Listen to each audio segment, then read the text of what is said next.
பொறுப்பேற்ற நாள் முதலாக அவருடைய ஆணவத்தின் உச்சிக்கே போயிருக்கின்றது. அனைவருக்கும் தெரிந்த ஒன்றுதான். சட்டமன்றத்திலும் சரி, வெளித்தளங்களிலும் சரி, அந்த கட்சியினுடைய தலைவர் தமிழ்நாட்டு முதலமைச்சரே தான் முதலமைச்சர் என்பதையெல்லாம் மறந்துவிட்டு அவர் எப்படி பேசுகிறார் என்பதை நாட்டு மக்கள் பார்த்து கொண்டுதான் இருக்கின்றார்கள்.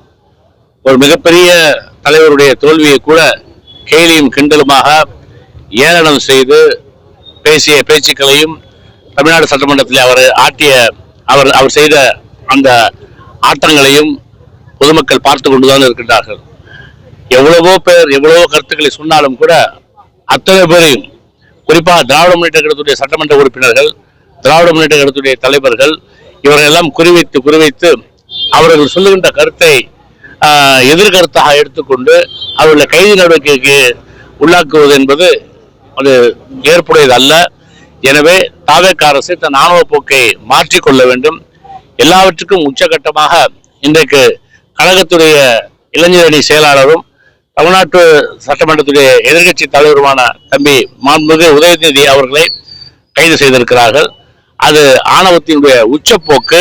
நேற்றைய தினம் தஞ்சாவூரில் நடைபெற்ற விவசாயிகளுடைய போராட்டத்தில் அவர் செய்ய தவறியதை சுட்டிக்காட்டி பேசுகிற போது பொதுமக்கள் பேசியதையெல்லாம் கணக்கில் எடுத்துக்கொண்டு, யாரோ பேசுவதெல்லாம் கணக்கில் எடுத்துக்கொண்டு உதயநிதி மீது அவர்களை கை வைத்திருக்கின்றார்கள்.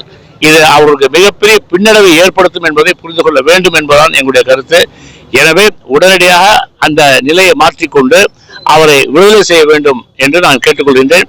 நாளை தினம் தமிழகத்துடைய சட்டமன்றம் கூட இருக்கின்ற காரணத்தால் அங்கே ஏதாவது பிரச்சனைகள் எடுத்து வைப்பார்கள், நமக்கு ஒரு களங்கத்தை ஏற்படுத்துவார்கள், நம்மை கேள்வி கேட்பார்கள்.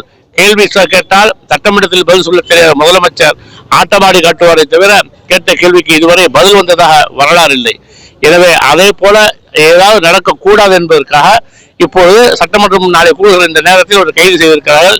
எப்படியும் நாளை காலை அவர் சட்டமன்றத்திலே இவர் விடுவிக்கவில்லை என்றாலும் கூட நீதிமன்றத்தின் மூலமாக அவர் நாளை உத்தரவை பெற்று சட்டமன்றத்தில் நிச்சயமாக பங்கு கொள்வார் என்ற நம்பிக்கையை நான் தெரிவித்துக் கொள்கின்றேன்.